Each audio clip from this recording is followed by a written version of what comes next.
Welcome back to the Dividend Diplomats YouTube channel. You've got Bert, the Herd, and Lanny, guys. Thanks for rocking with us.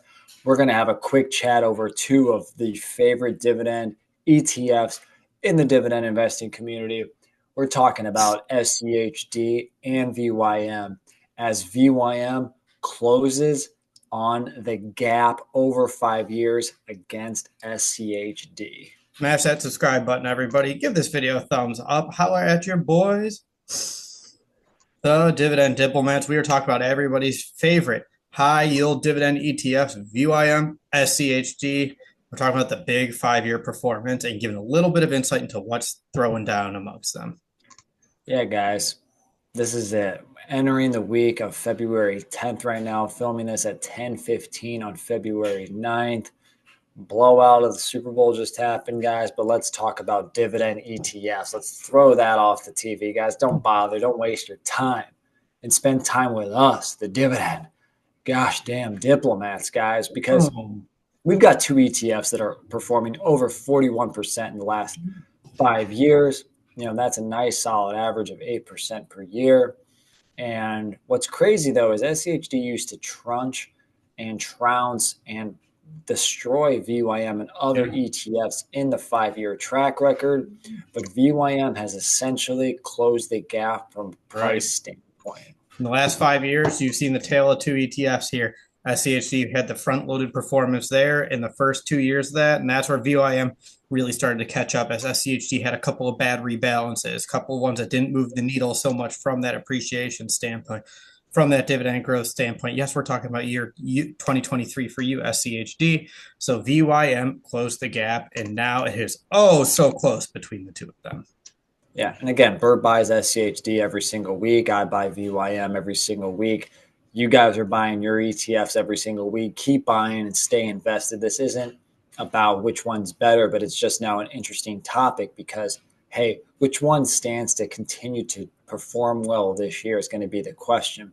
VYM is up 41.23% in the last 5 years. Bert, what's SCHD currently up according to the charts in the last 5? 41.41%. So it is only up 0.18% over VYM, and that gap keeps narrowing. Now, guys, keep in mind, SCHD with dividends reinvested, you're going to perform better with SCHD because that dividend yield is higher. Yes. Yeah, you pick up a 4 to 0.5% on that dividend yield front. Oh, yeah. So Yeah, overall, that over 5 years. Yeah, but overall, both are close. Both are performing well. Both are helping Lanny and I achieve what we want to achieve, which is diversify, invest in some great dividend growth stocks without having to do all the research for each one of them.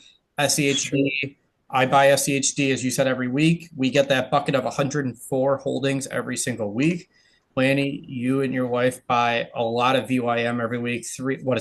3-4 shares and change. Yeah, we get enough shares every single week. Yeah, and you're buying in that ETF that has over 400 individual stocks in that basket. That is how you are truly diversified with these purchases. Yeah, and again, the concentration in the top 10 much more significant in SCHD, less significant within VYM, but still, it's time to look at, hey, how are they performing right now? How are the top 5 doing in each ETF? And then using that, how will the top 5 and the ETF perform to finish off 2025, guys? So if we peel back the layers of VYM, their top 5 holdings in the VYM ETF, Broadcom, JP Morgan, ExxonMobil, Procter & Gamble, and Walmart round out their top 5 holdings. And all but one stock are up year to date so far through the first 5 weeks of 2025.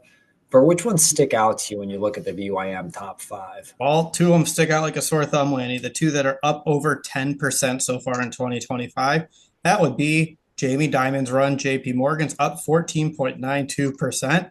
And Walmart, one of my favorites, where we have that Walmart Plus subscription in our house, where their revenue is on fire right now, is up 12.39%. Yeah, so you've got 2 top 5 stocks in VYM that are up over 10% bangers through 5 weeks alone, guys. Really trailblazing so far in this year. We'll have to see if they can keep that up or if the price starts to come down, especially with the tariffs and Walmart. Not sure. You would think that that would heavily impact Walmart's cost of their goods. Who knows where the hell their products are coming from. Interestingly, though, to that point, though, as people are looking for lower cost groceries, and so much of Walmart's revenue is built into groceries, they are at least insulated from the tariffs on the non-grocery department because so many people come to them looking for cheaper things. They're picking up new customers hand over fist. Yeah, I don't doubt that. It makes complete sense, guys. So that was their top five. Now, what about SCHD's top five? And then, we'll talk about what sticks out there. All right. SCHD's top five: AbbVie, Amgen, Cisco, Pfizer, and Coca-Cola. Do you notice a theme in that top five there, Lanny? SCHD loves the big pharma, man. Yeah. Yeah, they're the anti-RFK stock right now. They're leaning into. Oh, yeah, I guess we should throw in Coca-Cola in there, too. I didn't even think about it from that point. But yeah, you're absolutely right. So from that list, interestingly, despite the fact that they're so heavy into pharma, most of them are doing well. Only one of the stocks is down. Pfizer's the only one that's down, only down 3%. Amgen is the winner, up 13.21% in that top five. Yeah, and you've got AbbVie up over 6%, Cisco up over 5%. Even Coke is actually outperforming Pepsi at up 3%. So you would think SCHD, this is the year with those numbers that SCHD should really have that breakout against all indices, just with what we're seeing in the top five. And you know what's so funny about this, Lanny? You get so comfortable about SCHD. You're like, hey, this top five is great. You know what's coming down the barrel in less than a month? Their annual rebalancing. So they're just going to take the show globe and snow globe and just shake it all up again and say, here's a new mix for SCHD.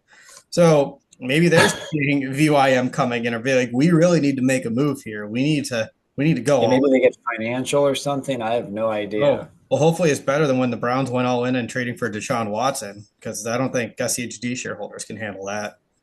Man, pour one out for Browns fans, which means us. So you got those top five, again, big pharma. I'm really curious about what Pfizer is going to do in the next few quarters, because I feel like that's the ship that if that turns around, that could really start carrying some weight in the top five for SCHD. Yeah. So, all right, let's play this game here. You have your two top fives, right? Just right now, we don't know what SCHD is going to do. Lanny, do you look at the top five and think one is better than the other? Like, which one would you prefer for a top five? I mean, VYM's got a lot of diversification in their top five. I would agree. I very much agree. I like how Procter & Gamble's in there, Walmart, the JP Morgan, Exxon are in there. There's Broadcom. Yeah, all five of them are great. They're all diversified. Yeah, not much of just more so like not much of an overlap. I mean, no. Just because you guys got the three big pharma in SCHD, that's kind of like, okay, if the ship goes well, it goes well. If the ship goes south, it goes south. Yeah, that's exactly right. So that's what, from a pure ETF diversification standpoint, you got to love VYM's top five. If you believe in pharma and you want to push for that slightly higher yield, you can also like the pharma picks that were done by SCHD too. It's not a bad top five, but it's not nearly as diversified. And you could definitely tell why SCHD has the higher yield, because when you have AbbVie, Pfizer in there as your top five, Pfizer's at 6% yield, and I'm sure AbbVie's not too far behind, probably in the 3 to 5% range. Yep. Absolutely. So it's going to be a very interesting week here. Everyone, again, remember, these two are neck and neck right now. This is anybody's race to see who's going to have the better 5-year performance.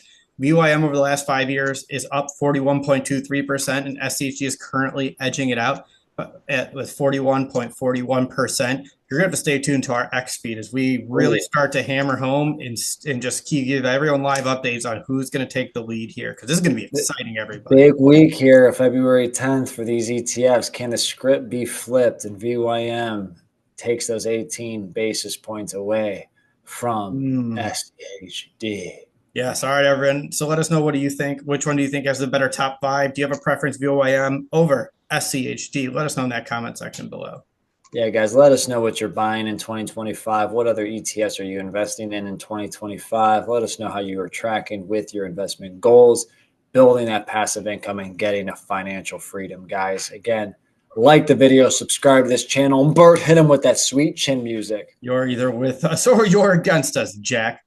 That was Bert, the Hurt Locker, and Lanny, the legend from the Dividend Diplomats. Over and out.